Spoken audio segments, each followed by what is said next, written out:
All right, so today we're doing a little bit of digital window shopping. You ready for this? I think so. Yeah.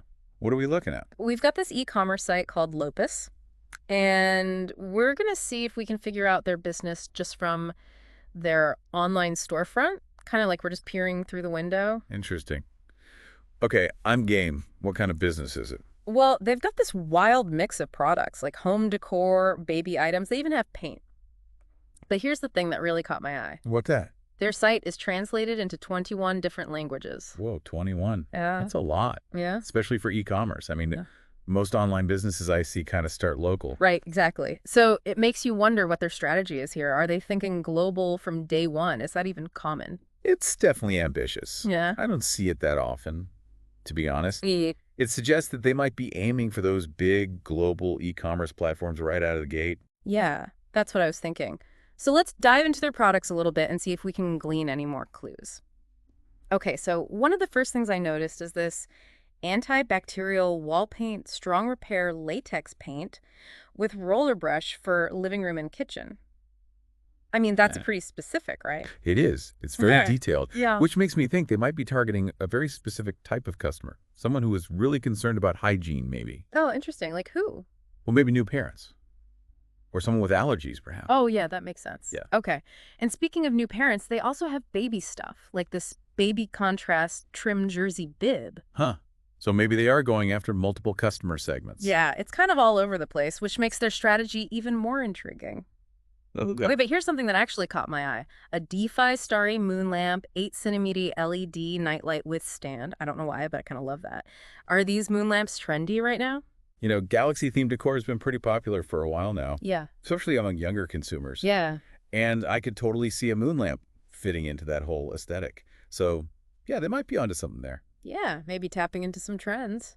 Okay, well, I found something else interesting too. You remember those basketball shorts you were looking at online the other day? Yeah, I do. Well, Lopus has almost the exact same pair. These basketball shorts, AOP, which apparently stands for all over print, but Let me guess. They're out of stock. yep, out of stock. And it's not just the shorts. I'm seeing a lot of out of stock notices for some pretty popular sounding items. Ceramic mugs, dad caps, even comforters. Hmm. Interesting. So what do we think? Supply chain issues?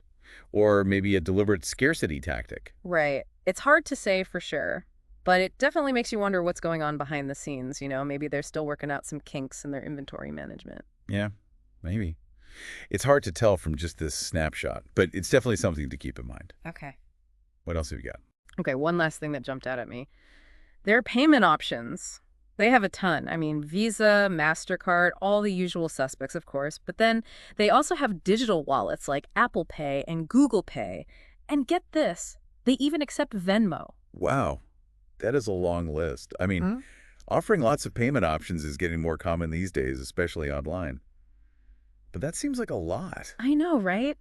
It makes you wonder what they're trying to achieve. Are they just trying to eliminate any barrier to purchase? Or are they trying to cater to like every possible demographic? Yeah, it's a good question. Makes you think, huh? It does. So far, it seems like Lopus is a business with some serious global goals, a product mix that's maybe still evolving, and possibly a few kinks to work out.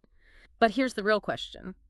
Would you buy from Lopus based on what we've seen so far? That's a tough one. I don't know. Well, we'll dive into that next. Stay Right. with us. Yeah. So would you buy from Lopus?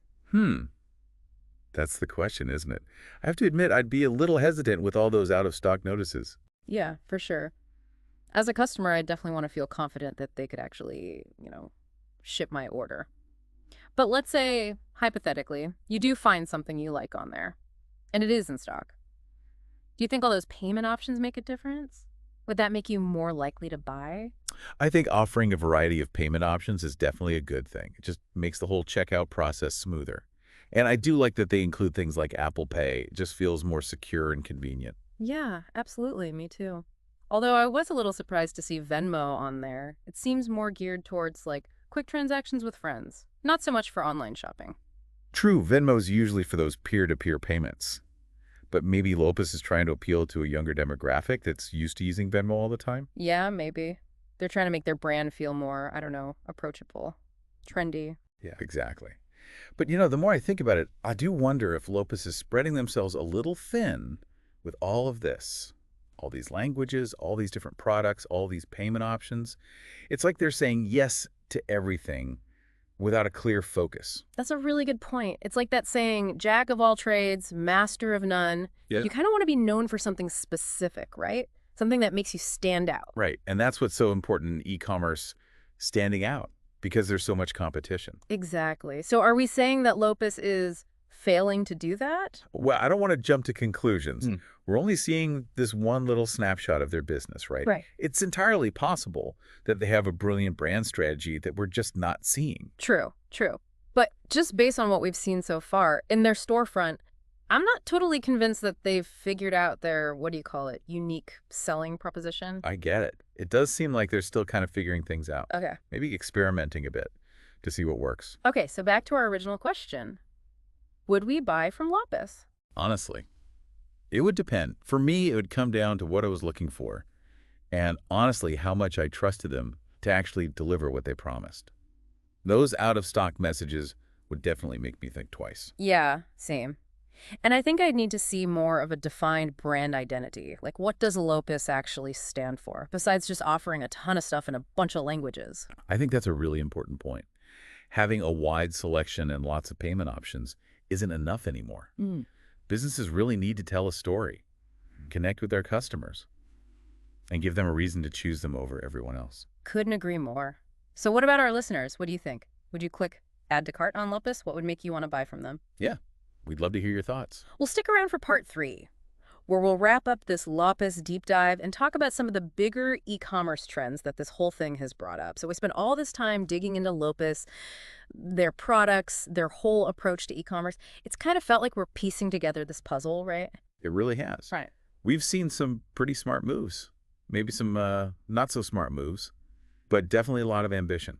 Yeah. And you know what I think is so interesting? This whole Lopus thing. It's actually highlighted some of the bigger trends we're seeing in e-commerce these days. Like, it's not just about Lopus, you know? Right, exactly. Like, take their language strategy, for instance, 21 languages. It's not just about translation. It's about how global online business is becoming, you know? Those old geographical lines are kind of blurring as more and more people are shopping from all over the world. Exactly. So businesses have to keep up. They have to make their sites accessible to people from different cultures, speaking different languages, using different currencies. It adds a whole new level of complexity. It does, for sure. And it's interesting because we're seeing this trend towards localization, even as e-commerce is becoming more global. Businesses have to figure out how to appeal to a global audience, but also still feel relevant and personalized to each shopper. That's a tough balance. It is. And that brings us to another trend that Lopus is kind of, I don't know, embodying, this whole overwhelming abundance of choice. I mean, think about it.